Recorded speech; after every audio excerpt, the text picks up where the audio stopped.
بسم الله الرحمن الرحيم الحمد لله والصلاة والسلام على رسول الله وعلى آله وأصحابه أجمعين أما بعد ناظرین کرام السلام علیکم ورحمۃ اللہ وبرکاتہ۔ شرح الادب المفرد کے عنوان سے اس پروگرام کے ہمراہ ہم آپ کی خدمت میں حاضر ہیں۔ آج کی اس ملاقات میں ہم آغاز کر رہے ہیں امام بخاری رحمہ اللہ کی ایک کتاب کہ جس کا نام ہے الادب المفرد۔ اس کتاب میں یہ باب نمبر 202 کہ جس کا عنوان قائم فرمایا ہے امام بخاری رحمہ اللہ نے، فرمایا کہ باب سباب المسلم فسوق، یعنی کسی مسلمان کو گالی بکنا یہ بہت ہی بڑی برائی ہے۔ اور اس سے قبل ناظرین کرام متعدد گزشتہ ابواب میں یہ تذکرہ چلا آ رہا تھا کہ دین اسلام کی یہ اہم ترین تعلیم ہے کہ انسان ہمیشہ سبھی کے لیے خوش اخلاقی کا مظاہرہ کیا کرے، اور یہ کہ انسان کی جو سیرت ہے اور دوسروں کے ساتھ جو اس کا رویہ ہے اور جو معاملات ہیں، تو ہر معاملے میں زندگی کے ہر شعبے میں خوش اخلاقی اور خوش گفتاری کو اپنایا جائے۔ اور پھر یہ کہ اگر کوئی انسان کسی کو گالی بکتا ہو تو یقیناً یہ بہت ہی بدترین عادت ہے، اور اس چیز سے نہایت سختی کے ساتھ منع کیا گیا ہے دین اسلام میں۔ اور بالخصوص اس سے بڑھ کر مزید یہ کہ اگر انسان کسی مسلمان کو گالی بکے، یعنی اس سے قبل عام گفتگو تھی کہ کسی کو بھی گالی نہ بکی جائے، خواہ وہ مسلمان ہو یا وہ غیر مسلم ہو، کہ غیر مسلم کو گالی بکنے کی بھی شدید ترین ممانعت ہے، کہ اس چیز کا تعلق تو انسانیت کے ساتھ ہے، خواہ انسان کا کسی بھی مذہب سے تعلق ہو، لیکن اگر وہ واقعی انسان ہے تو پھر وہ واجب الاحترام ہے۔ لہذا کسی کو اس بات کی اجازت نہیں ہے کہ کسی کو گالی بکی جائے، خواہ وہ مسلم ہو یا غیر مسلم ہو، لیکن مسلمان کو اگر گالی بکی جائے گی تو یہ چیز مزید بڑی برائی تصور کی جائے گی۔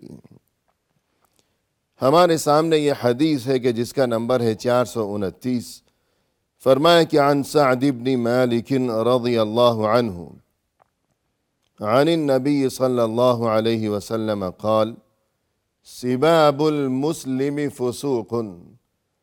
سعد بن مالک رضی اللہ عنہ نے فرمایا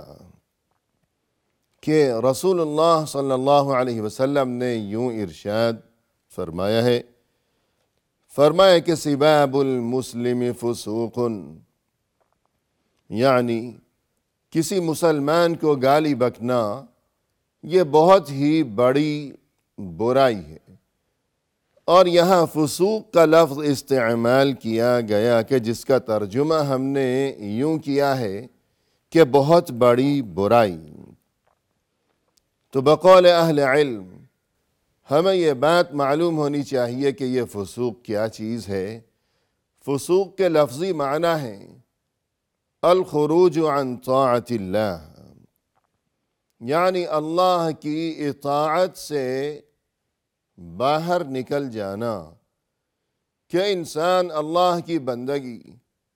اور اطاعت و فرما برداری کی بجائے اللہ کی نافرمانی کا راستہ اختیار کر لے، کہ نافرمان بن جائے۔ یہ لفظی معنی ہے فسوق کے، یعنی الخروج عن طاعت اللہ۔ اور یہی معنی ایک دوسرے لفظ کے بھی ہیں، اور وہ دوسرا لفظ ہے العصیان، جسے معصیت بھی کہا جاتا ہے، کہ جس طرح یہ پہلا لفظ ہے فسوق کہ جسے فسق بھی کہا جاتا ہے، اور یہ دوسرا لفظ ہے عصیان کہ جسے معصیت بھی کہا جاتا ہے،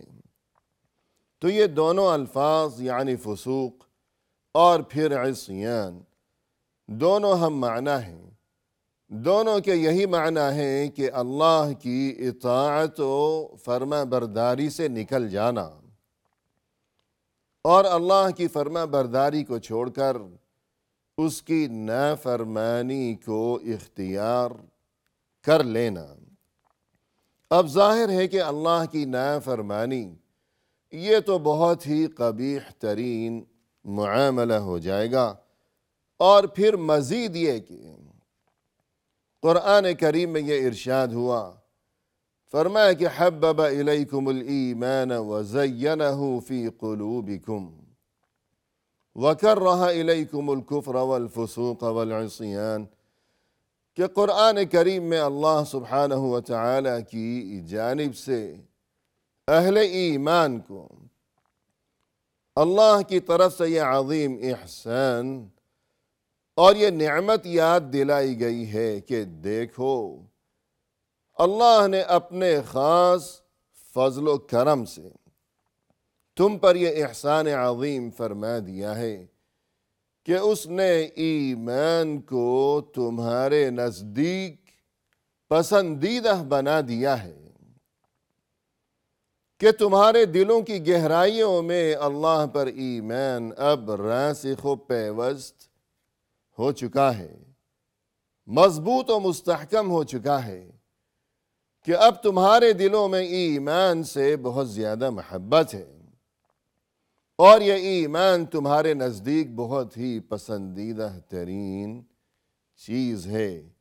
یہ اللہ کی طرف سے تم پر بڑا ہی انعام ہو گیا۔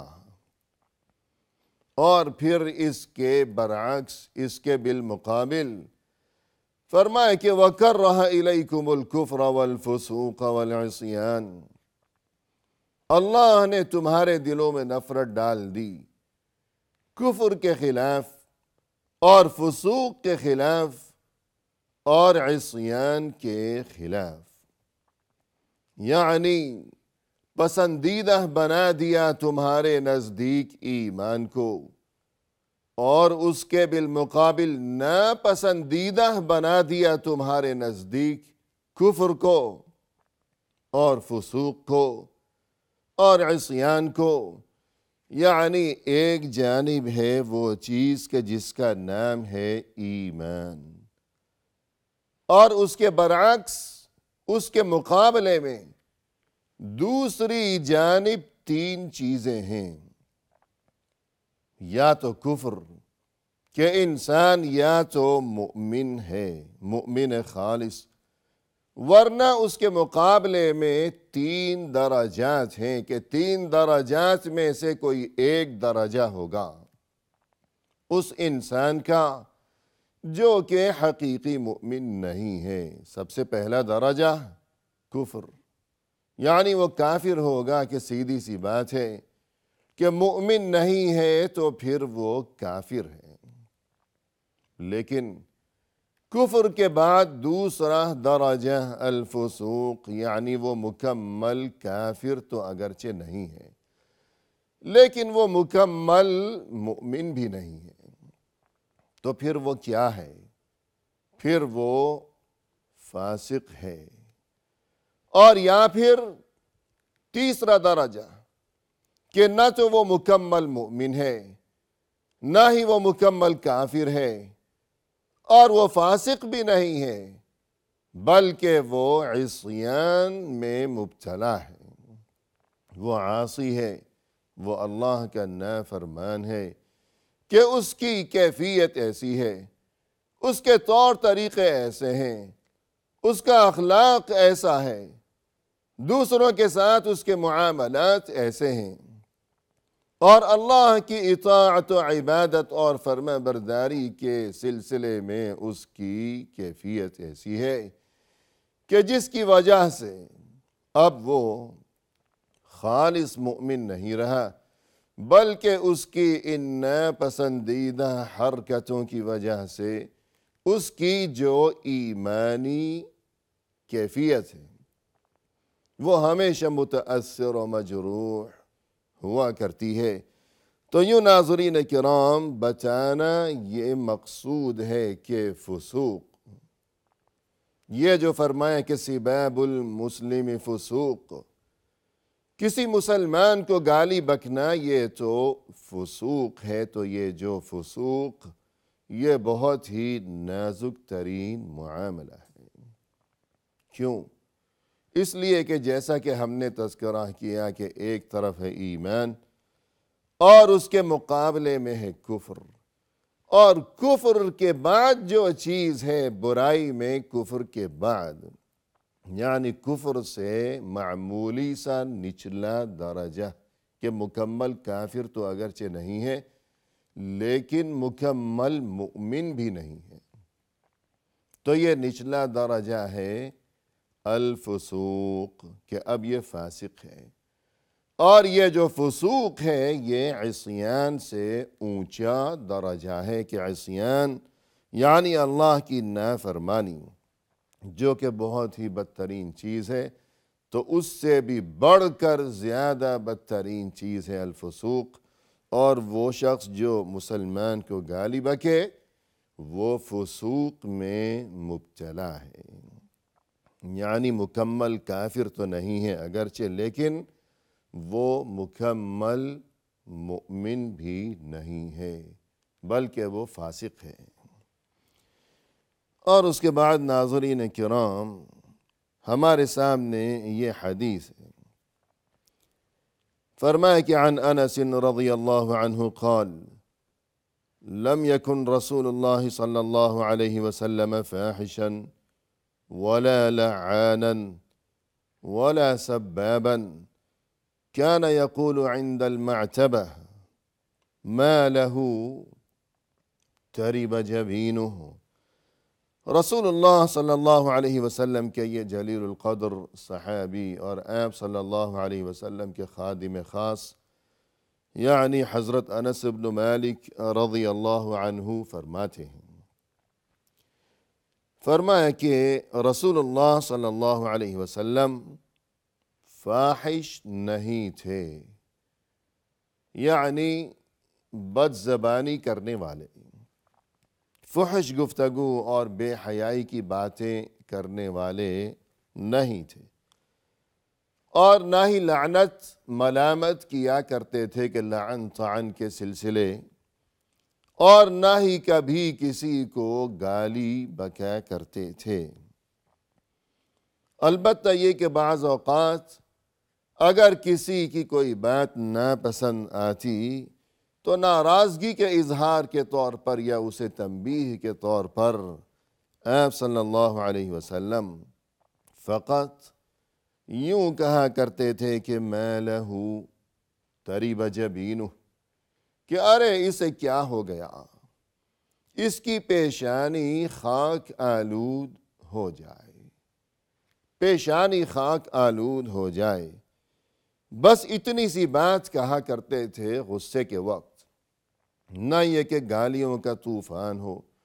اور لعن طعن کے وہاں سلسلے ہوں اور بد کلامی ہو، فحش گوئی ہو، بری قسم کی باتیں ہوں، ایسا تو وہاں کچھ بھی نہیں تھا۔ بس اتنی سی بات کہ ما لہ تریب جبینہ، کہ اسے کیا ہو گیا، اس کی پیشانی خاک آلود ہو جائے۔ اور یہاں ناظرین کرام بقول اہل علم ہمیں یہ حقیقت بھی ذہن نشین رکھنی چاہیے کہ یہ جو محاورہ ہے اس معاشرے میں کہ تریب جبینہ، کہ فلاں کی پیشانی خاک آلود ہو جائے، تو اس معاشرے میں اسے کوئی برائی یا کوئی بری بات یا کوئی بددعا تصور نہیں کیا جاتا تھا، بلکہ عام بول چال میں گویا کہ یہ ان میں ایک عادت تھی، ایک تکیہ کلام تھا کہ سبھی ایک دوسرے کو یہ الفاظ کہا کرتے تھے کہ یہ کوئی گالی نہیں تھی، یہ کوئی بری بات نہیں تھی، یہ ایسی بات نہیں تھی کہ جسے سن کر کسی کی دل آزاری ہو، کسی کو اپنی بے عزتی محسوس ہو، ایسا کچھ بھی نہیں تھا، بلکہ اس چیز کا وہاں عام رواج موجود تھا اس معاشرے میں۔ ہاں البتہ دوسرا ایک لفظ کہ رغم انفہ، کہ فلاں کی ناک خاک آلود ہو جائے، فلاں کی ناک خاک میں مل جائے، تو اس سے بددعا وہ لوگ مراد لیا کرتے تھے۔ لیکن یہ جو لفظ ہے کہ تریب جبینہ، کہ اس کی پیشانی خاک آلود ہو جائے، یہ نہ تو بددعا تھی، نہ ہی یہ کوئی بری بات تھی، اور نہ ہی یہ کوئی گالی تھی، نہ ہی اسے سن کر کسی کو صدمہ پہنچا کرتا تھا، بلکہ اس چیز کا عام رواج تھا اس معاشرے میں۔ رسول اللہ صلی اللہ علیہ وسلم کو اگر کسی کی کوئی بات ناگوار گزرتی تو آپ صلی اللہ علیہ وسلم فقط اتنی سی بات ہی اس کے بارے میں کہا کرتے تھے، اس سے زیادہ اور کوئی وہاں بری باتیں نہیں تھیں۔ لہذا آپ صلی اللہ علیہ وسلم کا یہ اسوہ حسنہ، آپ کے یہ پاکیزہ اخلاق اور یہ عمدہ ترین سیرت و کردار، اسے بیان کرنے کا اور پڑھنے پڑھانے کا مقصد یہی ہے کہ ہماری بھی یہی کیفیت ہونی چاہیے۔ اور اس کے بعد ناظرین کرام، ہمارے سامنے یہ حدیث ہے، فرمائے کہ عن عبداللہ بن مسعود رضی اللہ عنہ عن النبی صلی اللہ علیہ وسلم قال سباب المسلم فسوق وقتالہ کفر۔ عبداللہ بن مسعود رضی اللہ عنہ نے فرمایا کہ رسول اللہ صلی اللہ علیہ وسلم نے یوں ارشاد فرمایا، سباب المسلم فسوق، کسی مسلمان کو گالی بکنا یہ تو فسوق ہے، یعنی بہت ہی بڑی برائی ہے۔ وقتالہ کفر، اور مسلمان کے خلاف قتل و غارت گری کرنا یہ کفر ہے۔ رسول اللہ صلی اللہ علیہ وسلم کا یہ ارشاد ظاہر ہے کہ اس میں ہمارے لیے بہت ہی بڑی تنبیہ ہے۔ اب البتہ یہ کہ مسلمان کے خلاف قتل و غارت گری کرنا یہ کفر ہے، اس سے کیا مراد ہے، اس سلسلے میں مزید کچھ ضروری قسم کی تفصیلات لیے ہوئے انشاءاللہ آئندہ ملاقات کے موقع پر ناظرین کرام ہم حاضر خدمت ہوں گے۔ اس وقت تک کے لیے فی امان اللہ، وآخر دعوانا ان الحمد للہ رب العالمین۔